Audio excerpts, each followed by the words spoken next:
오늘은 신명기 10장을 함께 말씀을 읽고 나누도록 하겠습니다. 모세를 통해서 하나님은 이스라엘 백성들의 출애굽 과정을 40여 년의 삶을 뒤돌아보게 하고 그 뒤돌아보는 삶 속에서 앞으로 살아갈 일들이 어떻게 되어져야 하는가를 말씀하고 계십니다. 우리의 지나온 삶을 뒤돌아보고 또 앞으로 살아갈 길이 어떻게 되어져야 할 것인가를 생각하는 기도와 말씀 묵상이 우리들에게 늘 필요합니다. 하나님은 늘 지난 날을 말씀하고 계시고 내가 그 안에서 어떻게 살았는가를 늘 하나님께서 우리를 돌아보게 하게 하시고 그 가운데서 하나님이 어떻게 반응하셨는가, 이게 중요합니다. 하나님이 그때 어떻게 반응하셨고 어떻게 일하셨는가, 이걸 늘 생각해야 되겠습니다. 먼저 10장 1절을 우리 다 같이 함께 읽겠습니다. 그때에 여호와께서 내게 이르시기를 너는 처음과 같은 이 두 가지고 산에 올라 내게로 나아오고 또 나무개 하나를 만들라. 십계명 돌판을 하나님이 직접 깎으셔서 거기에 직접 십계명을 새기시고 모세에게 주셨습니다. 그런데 모세가 내려와서 하나님이 데려가라고 그랬죠. 지금 저 밑에 있는 백성들이 큰일 났다. 나를 거역하고 나를 분노케 하는 일을 지금 하고 있다고 하나님께서 모세에게 내려가서 그 장면을 보도록 지시하셨습니다. 그래서 모세가 십계명 돌판을 양손에 들고, 아마 그때는 지팡이는 어디다 뒀는지 놔두고 왔는지 산 위에 있는지 양손에 그 지팡이 그 십계명을 들고 내려왔겠죠. 그래서 정말 그 상황을 보고 금송아지로 만들어 놓고 그래서 하나님이라고 춤추고 있는 이스라엘 백성들의 모습에 화가 나서 그 십계명 돌판을 던져버렸습니다. 깨졌습니다. 얼마나 세게 던졌는지 깨졌습니다. 맨 땅바닥에 흙이 있는 곳에 던졌으면 괜찮았을 텐데 아마 돌이 있는 곳에, 시내산이 돌이 많은 곳이라서 돌산으로 되어 있어서 이제 내후년에 이제 가보면 알겠지만 안 가본 분들은 모르시겠고 가보신 분들은 그 시내산이 어떠한 곳인지 아시겠죠. 거기 돌이 있는 곳에 던져서 얼마나 세게 던졌는지 하나님이 깎아놓으신 십계명 돌판이 다 깨져버렸습니다. 모든 일이 정리가 끝난 다음에 하나님의 모세에게 십계명 돌판을 다시 네가 깎아라 그랬습니다. 네가 깨트렸으니 네가 깎아라, 그렇게 말씀하셨습니다. 이 말씀을 묵상하면서 하나님은 용서하시는 분이시고 다시 한번 우리들에게 은혜와 사랑을 베푸시는 분이시죠. 처음에는 하나님이 이레로, 여호와 이레로 준비해 주시는 분이시죠. 그 다음 두 번째, 세 번째 은혜와 사랑을 베풀고 용서를 베푸시며 사랑을 베푸실 때는 다시 그때는 내가 준비해야 하는구나, 이걸 깨닫습니다. 모세가 하나님이 만들어 주셨던 그 모양 그대로 그 재질의 돌을 찾아서 깎느라고 얼마나 힘들었겠습니까? 하나님이야 쉽게 돌을 깎으셨겠지만 그 돌을 찾아서 떠낸단 말이 무슨 말인지 아시겠죠? 바위에서 그만한 크기와 두께로 그 돌을 깎아내야 됐으니 무슨 도구를 어떻게 했는지 모르지만 그 큰 바위에서 십계명 돌판만한 크기와 두께 또 그 재질을 가진 돌을 가지고 깎아내려고 했으니 그 표면의 그 맨질맨질함도 하나님 만드신 그대로 해야 했으니 얼마나 힘들었겠습니까? 그래서 하나님이 분명히 말씀하셨죠. 너는 처음과 같은 두 돌판이라고 그랬습니다. 내가 만들어줬던 것처럼 그렇게 그 돌판을 만들어서 준비해가지고 오라고 지시하셨죠. 처음 하나님이 여호와 이레가 있을 때 순종하고 그 말씀에 따라 사는 삶이 얼마나 복된 일이겠습니까? 나중에 이제 하나님의 복을 받기 위해서는 하나님이 주셨던 그 상태를 내가 다시 회복해야 되니 이게 얼마나 어렵고 힘들겠습니까? 처음 왔을 때 빨리 붙잡고 그 복을 누리는 삶이 지혜로운 일입니다. 자, 근데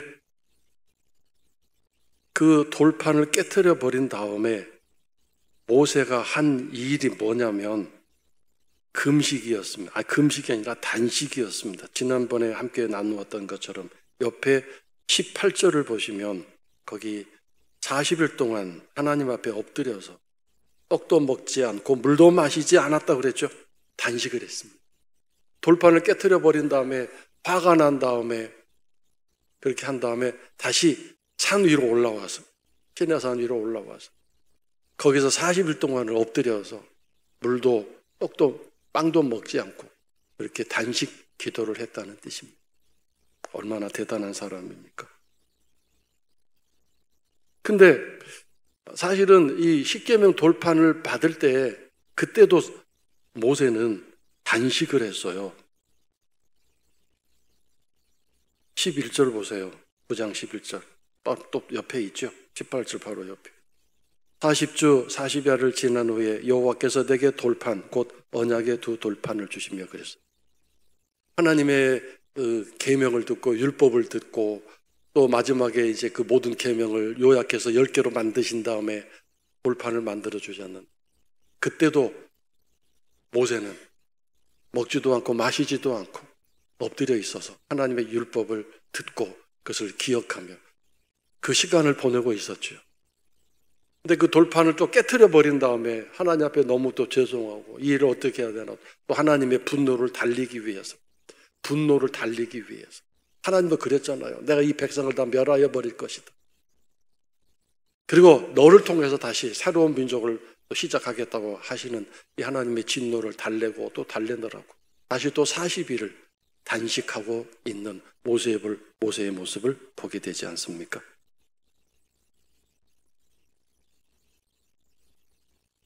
모세는 이 높은 시내산을 오르락 내리락 수없이 하면서 또 그 단식을 밥 먹듯이 하면 단식을 밥 먹듯이 한단 말이 참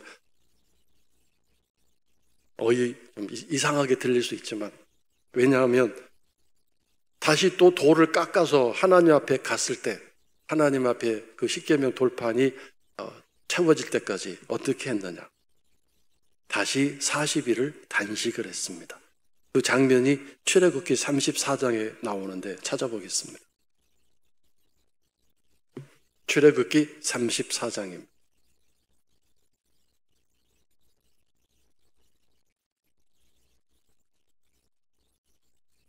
(34장) 28절을 우리 다 같이 함께 읽겠습니다.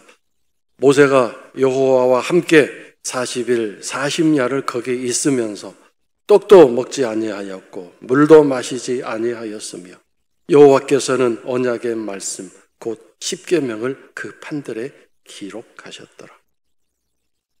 하나님도 묘하신 분이죠. 순식간에 단 1초 만에 그 돌판 2개에다가 십계명 새길 수도 있는데 40일을 그렇게 하셨습니다. 그 돌판이 다 새겨지는 것을 기다리느라고 모세는 끝날 때까지 음식도 그러니까 이 28절은 지금 2번째 돌판 새길 때의 모습이에요. 그 기다리느라고 먹지도 않고 마시지도 않은 40일을 그렇게 지냈어요. 40일 단식, 금식도 아니고 단식을 이렇게 밥 먹듯이 하는 모세는 피골이 상접하고 정말 나무 가지에 살을 가죽이나 입혀놓은 것처럼 그렇게 됐을까요? 놀라운 일은 29절에 나옵니다. 지금 우리가 확인한 바로는 벌써 3번째 단식하고 있잖아요. 받을 때 처음 받을 때 단식, 깨트린 다음에 다시 또 올라가서 단식, 다시 또 하나님이 너 내려가서 다시 깎아와 그래서 또 깎아다서 올라가서 하나님이 새길 때까지 다시 또 단식.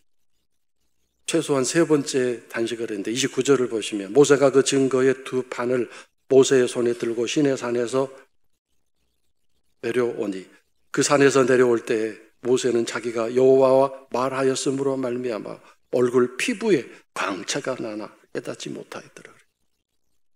밥을 안 먹고 금식하고 단식을 하게 되면 영양분이 공급이 안 되기 때문에 정말 얼굴이 거칠어질 뿐만 아니라 피부색이 죽어가죠.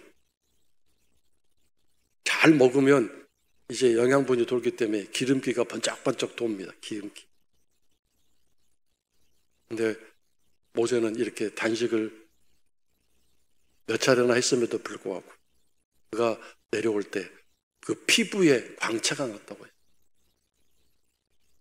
하나님이 그와 함께 말하였고 그가 또 하나님과 말하였음으로 인해서 그 안에 하나님의 영, 하나님의 생기, 하나님의 호흡이 있었던 것 아니겠습니까? 오늘 우리가 아무리 잘 먹고 잘 쉬고 돈도 많이 벌고 삶이 풍요로울지라도 내 안에 영에 하나님의 생기가 없다면 요즘은 화장품이 너무 좋아서 바르면 얼굴이 반짝반짝 빛나기도 하고 안티에이징 그 화장품 바르면 피부가 늙지도 않는다는 어쩐다라 그런 놀라운 시대에 살고 있지만 그러나 마음속에 이 심령 속에 하나님의 영이 생기가 없다면 결코 그 얼굴에 성도가 가져야 할 하나님과 대화하고 여기 분명히 되어 있잖아요. 하나님과 말하였음으로 인하여 하나님과 교제했다 이거죠. 하나님과 교통했다. 그래서 하나님의 생기가 그에게 흘러 넘쳤다 그런 뜻 아니에요. 잘 먹어서 생기는 얼굴의 반짝거림과 빛남이 아니라 하나님과 함께함으로 인해서 비록 분명히 모세는 음식을 먹지 않았기 때문에 몸은 정말 말랐겠지만 얼굴은 환하게 빛났다는 것 아니겠습니까?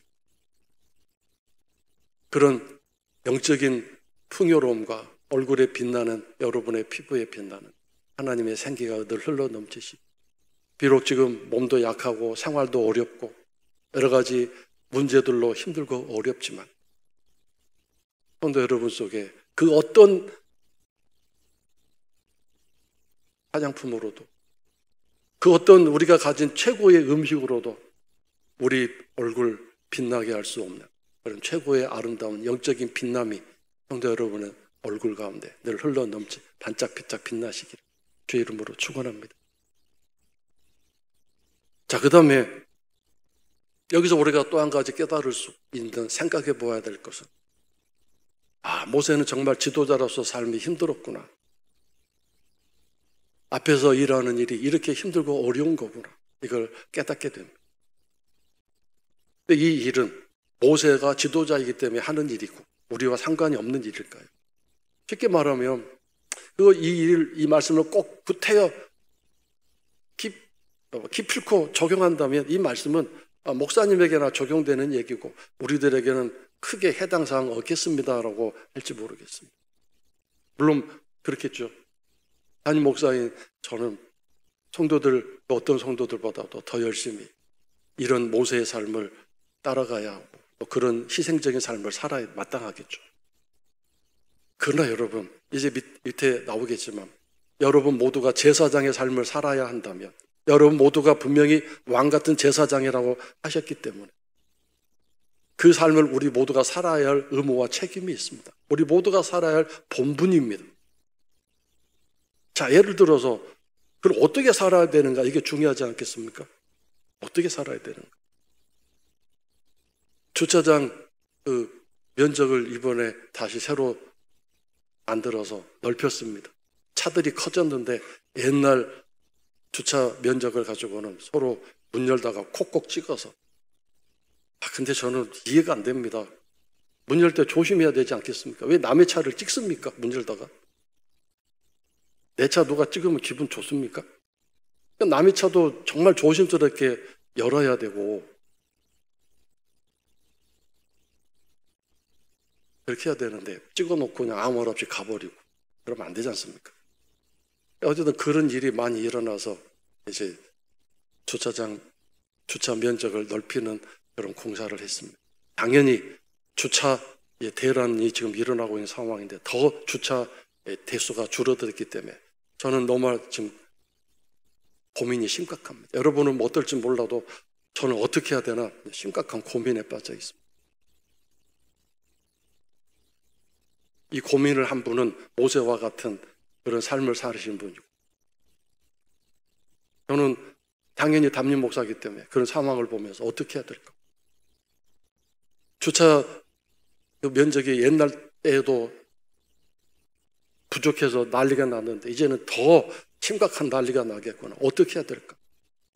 이렇게 말 잠이 안 올 정도로 어떻게 해야 될까? 고민이 심각합니다. 그래서 제가 생각한 거는 어쩔 수 없이 그런 모세와 이런 모세와 같은 심정으로 하나님 앞에 쓰임받는 성도들이 좀 일어나야 되겠구나. 이 상황에서 뭐 주차장을 넓히고 어떤 그런 일을 하는 것은 좀 어려운 일이고 할 수 있는 최선의 방법은 일부에 오셨다가 오후 예배까지 드리는 분들은 이 넓은 주차장에다가 일부에 보면 많이 좀 비어 있어요.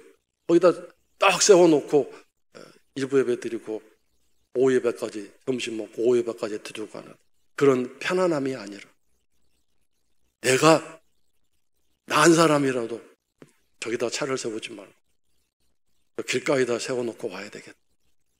어떤 분 얘기 들으니까 저 보조 주차장에다가 차 세워놓고 언덕길 올라오는 게 등산하는 기분이라고 그러는데 또 나이 든 분도 아니고 젊은 분이 그러는데 얼마나 힘들겠습니까?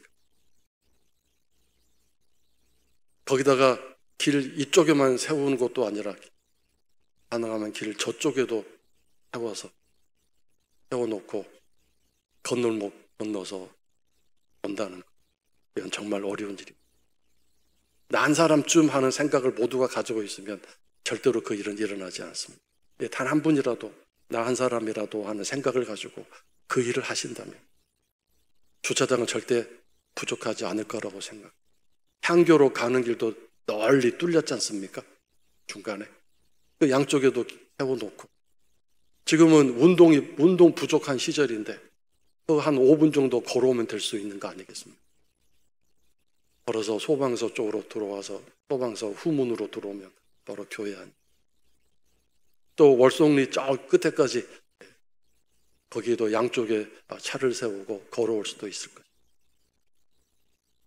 그런 자발적인 희생과 헌신 이런 일이 일어나지 않는 한 우리 교회는 다음 주부터 주차 대란이 일어날 것이 분명합니다.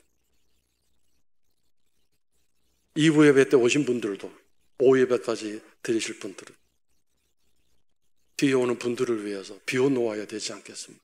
그래서 어떤 놀라운 일이 좀 일어났으면 좋겠어요. 2부 예배 때 성도들이 다 왔는데 주차할 수 있는 공간이 한두 개, 두세 개가 보인다. 이런 일이 일어난다면 놀라운 일이 아니겠습니까? 자, 근데 여기서 중요한 것은 그렇게 해서 뭐 어떡하겠다는데 내가 왜 그렇게 희생해야 되는가? 남들은 다 편하게 차 세우는데 왜 내가 그렇게 해야 되는가? 왜 그렇게 비가 오는데 우산을 쓰고 그 먼 길을 걸어서 자기다 차 세워놓고 가야 되는가? 이 뜨거운 여름에 내가 왜 그렇게 해야 되는가 하실지 모르겠지만 곰곰이 생각해 보십시오. 이곳이 어느 곳이 무엇입니까? 하나님의 집입니다. 하나님이 다 보고 계시는 하나님이 다스리고 통치하시는 하나님의 공동체. 그렇다면 이 공동체를 위해서 그렇게 헌신하고 희생하는 사람을 하나님이 내버려 두실까요? 절대로 저는 하나님이 내버려 두지 않을 거라고 생각합니다. 네가 나의 집을 위해서 나를 위해 그렇게 희생하고 헌신했구나. 내가 기억하겠다고 분명히 말씀하실 거라고 저는 믿습니다. 여러분도 여러분의 집을 위해서 사랑해주고 돌봐주고 희생을 각오하면서 이렇게 보호해주고 후원해줄 때 얼마나 감사하고 기쁘겠습니까? 하나님도 당신의 집, 당신의 공동체를 위해서 이렇게 헌신하고 희생하고 모세를 보십시오. 단순히 그가 지도자이기 때문이라고 돌려대지 마시고 단식을 밥 먹듯이 하는 그 모습을 보면서 우리가 조금이라도 본받아야 되지 않겠습니까?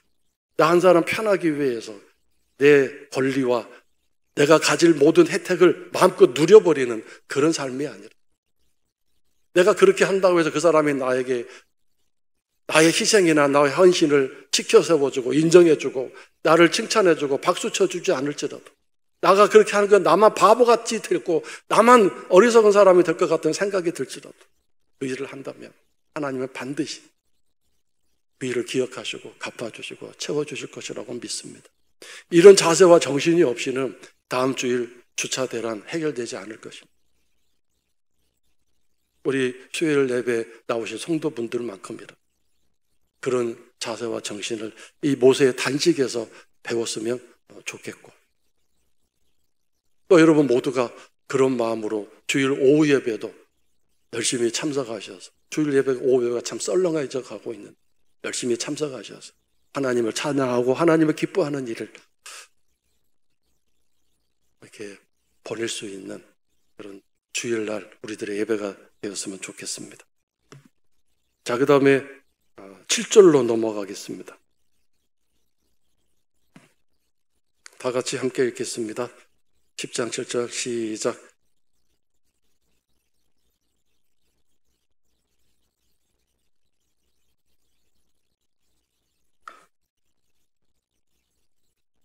(40년) 이후에 하나님이 인도해 가시는 그 여정에 그 전에는 없었던 일이 좀 여기 일어나고 있는 거죠.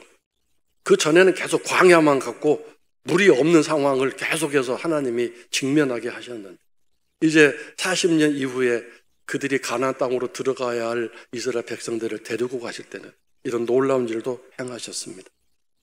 하나님이 계속 데리고 가시다가 어느 곳에 가서 그 땅에 시내가 많았다 그래요. 물이 막 흘러 넘친 거죠. 이것이 하나님의 약속을 받은, 하나님의 복을 받은 사람들의 여정이고 가는 길이라고 생각합니다. 1세대는 그로 이 복을 받지 못했습니다. 물이 없는 곳으로 계속 데리고 가시면서 고통스럽게 하셨고 힘들게 하셨고, 또 그 이로 인해서 불평하다가 결국 광야에서 죽었죠. 근데 이제 이 2세대는 어쨌든 가나안 땅으로 들어갈 약속의 사람들이, 이 사람들을 데리고 가시면서 중간중간 이렇게 물을 만나게 하시고 물을 공급해 주시는 은혜를 주셨습니다. 성도 여러분들이 이런 복을 받는 힘들고 지친 인생 길 가운데 하나님이 중간중간 샘도 만나게 하시고 쉴 곳도 베풀어 주시는 그런 은혜를 통해서 힘들고 어려운 인생의 여정이요, 신앙의 길이지만 또 그로 인해서 힘을 얻고 휴식을 얻고 다시 또 열심히 앞으로 전진해 나갈 수 있는 그런 복을 받으시기를 주의 이름으로 축원합니다.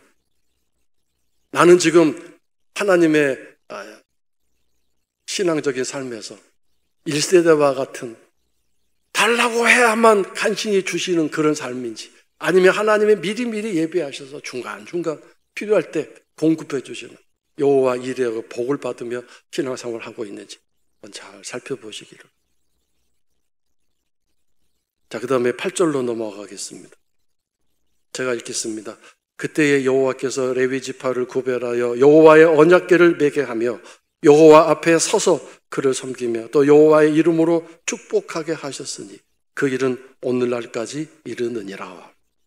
레위 지파를 구별하셔서, 구별, 다른 모든 지파들보다 특별하게 이 레위 지파를 따로 세워 선택하셨다는 뜻입니다. 원래 이 레위 지파는 시므온과 함께 살인을 저질렀던 아주 아버지로부터 저주를 받다시피 하는 그런 레위의 후손이었습니다. 세겜에서 자기 여동생의 복수를 한다고 세겜 사람들 다 죽여버렸잖아요. 또 이 아버지 야곱이 축복 기도를 할 때 이 시므온과 레위에 대해서는 아주 저주에 가까운 일을 하셨고, 시므온은 결국 아주 질이 멸멸하고 숫자도 적어지고 땅도 분배받지 못하고 유다 지파에 얹혀 사는 그런 지파로 전락했는데, 레위 지파가 여기에서 하나님이 따로 구별하셔서 세 가지의 복을 주셨습니다. 언약궤를 매는 복, 여호와 앞에 서서 그를 섬기는 복, 가장 앞에 서서 예배를 안내하고 예배를 인도하고 예배를 이끌어가는 그 복을 하나님이 주셨고, 세 번째로는 뭡니까? 하나님의 이름으로 축복할 수 있는 권한을 주셨습니다. 얼마나 대단한지. 왜 그랬습니까? 그 이스라엘 백성들이 금 송아지를 만들고 하나님이다라고 하는 엄청난 그런 일들을 했을 때 분노한 모세가 나와 함께 할 사람이 누구냐 그럴 때 레위 지파가 당신과 함께 하겠습니다. 그래서 칼을 들고 그 일을 주도한 사람들을 척결한 일이 있었습니다. 하나님의 분노 앞에서 하나님의 분노를 달래드리는 일을 했기 때문에 하나님이 레위 지파를 그렇게 복 주신 것 아니겠습니까? 자, 근데 마지막에 여호와의 이름으로 축복하게 하셨으니 이거는 사실 일반 레위인들이 한 일이 아니라 제사장들이 한 일이었는데요. 오늘날 여러분과 나는 다 제사장 아닙니까? 왕 같은 제사장입니다. 그러므로 여러분, 오늘 내가 할 특권과 의무는 축복하는 일. 축복이 뭔가요? 잘되게 기도하는 일입니다. 하나님 저 사람 복 주세요라고 기도하는 일, 중보기도하는 일. 근데 내 마음에 드는 사람, 내 기준에 합당한 사람은 하기 쉬운데 그 이외의 사람은 축복하는 게 쉽습니까? 내가 가만히 입 다물고만 있는 것도 잘한 거다 생각할 수 있는 그런 상황인데, 아니 입을 열어서 내 가족들도 좀 축복하기도 힘든데 버거운데 이 새벽 기도 나와서 이 수요 예배 나와서 그런 사람을 내가 축복하라고. 그러나 여러분, 이것은 레위인의 후손으로서 제사장인 우리들이 해야 할 의무이며 특권이며 권리입니다. 축복해야 할 의무와 사명이 있습니다. 하나님이 그렇게 명령하셨습니다. 그럼 하나님이 그 기도를 통해서 일하십니다. 놀라운 일이죠. 그러니까 누군가가 나를 위해 축복해 주는 그런 기도자가 있어야 내가 복을 받기가 쉽습니다. 근데 내 주변에 나의 험담만 말하고 나를 싫어하고 저 사람은 정말 왜 저래 하고 그런 사람들만 있으면 내가 어떻게 복을 받겠습니까? 내가 잘 베풀고 내가 잘 인자와 온유함으로 살고 희생하며 헌신하며 살면 사람들이 하나님 저 사람 너무 착해요. 너무 내가 많은 은혜를 입었는데 나는 줄 것이 없네요. 하나님 저 사람 잘 되게 해주세요. 복되게 해주세요. 이런 기도 다 당연히 나오지 않겠습니까? 가는 것이 있어야 오는 거죠. 물론 우리는 그 사람이 나에게 잘한 것이 없고 나에게 좋은 것을 하지 않았다 할지라도 내가 복을 받으려면 다른 사람 축복해야 되는 거예요. 분명히 하나님 법칙입니다. 내가 다른 사람 축복을 해야 나도 잘 되고 그 사람에게도 하나님이 일하시는 거 아니에요. 하나님은 우리의 기도를 통해서 일하십니다. 너는 왜 기도하면 온통 너만 잘 되게 해달라고 너의 가족들만 잘 되게 해달라고 기도하느냐라고 하나님이 답답해 하시지 않겠습니까? 교회를 위해서, 성도들을 위해서. 그리고 나를 힘들게 하고 어렵게 하는 사람다. 저 사람 복을 받아서 좀 좋은 사람 좀 되게 해주시면 안 될까요? 이런 축복의 기도를 하나님이 기뻐하십니다. 그런 기도를 하면 나도 잘 되고 하나님이 기뻐서 또 그 일을 하시기 때문에 모든 일이 잘 되게 될 것입니다. 축복 기도 잊지 마십시오. 축복의 돈으로 쓰임받는 성도 여러분의 삶이 되시기를, 우리 교회가 될 수 있기를 주의 이름으로 축원합니다. 마지막으로 16절과 17절인데 16절, 그러므로 너희는 마음의 할례를 향하고 다시는 목을 곧게 하지 말라. 마음의 할례라는 것은 마음이 하나님 것임을 증명하라 그 뜻입니다. 마음의 표시가 되어 있어야 한다. 네 마음이 나의 것임을 나에게 보여다오, 증거해다오. 오늘 아침 새벽 기도 때도 그 말씀을 함께 나누는, 결국 하나님은 우리 마음이 변화되기를 원하신다. 그 부분을 함께 나누었습니다.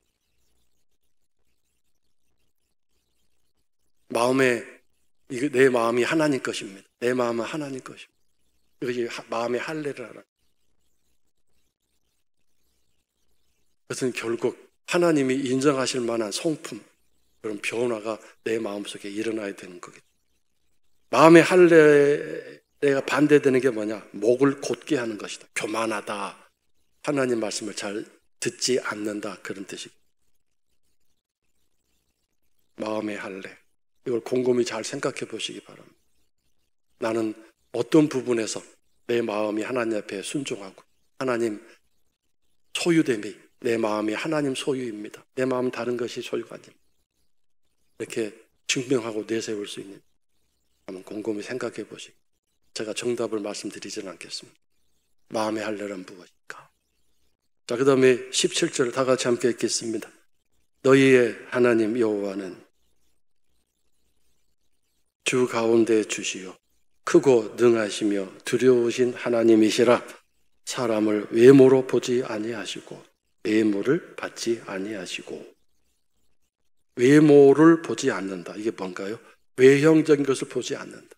겉으로 드러난 신앙적인 활동, 예배를 어떻게 드렸고 이걸 먼저 보시는 것이 아니라 마음에 결국 하나님을 두려워하는 마음, 하나님이 크고 능하신 하나님임을 알고 그 하나님을 인정하고 삶에서 그 하나님을 섬기고 경외하고 있는, 삶에서 경외한다는 말씀 18절, 19절을 나오고 있습니다. 고아와 과부, 나그네.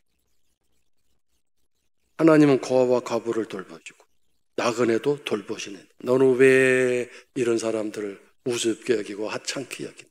특별히 나그네는 뭔가 지나가는 사람이에요.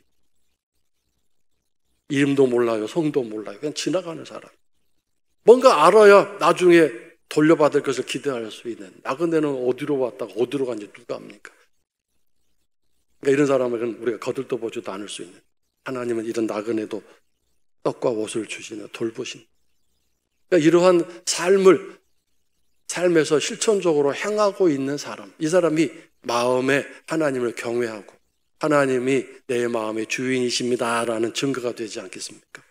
그러니까 우리가 어떻게 사람들과 더불어 살아가고 있는지, 사람들에게 내가 어떻게 행하고 있는지, 특별히 나에게 아무런 이익이 없을 것 같은 사람, 내게 아무런 도움이 안 될 것 같은 사람을 어떻게 대하며 살고 있는지 한번 잘 살펴보시기 바랍니다. 마지막에 하나님은 뇌물을 받지 않는다고 하십니다. 나의 예물, 헌금은 뇌물인가 예물인가 곰곰이 생각해 보십시오. 제가 어떻게 정답을 말씀드리겠습니까? 여러분이 잘 아시죠. 뇌물이 뭔가요? 이거 받으시고 나 좀 잘 좀 봐주세요. 그것이 뇌물입니다. 예물은 뭔가요? 감사합니다. 하나님 고맙습니다. 내 기쁨과 감사를 이 예물에 담아드리오니 받아주옵소서. 이거 예물입니다. 우리의 예배와 기도와 헌금이 뇌물인지 예물인지 곰곰이 생각해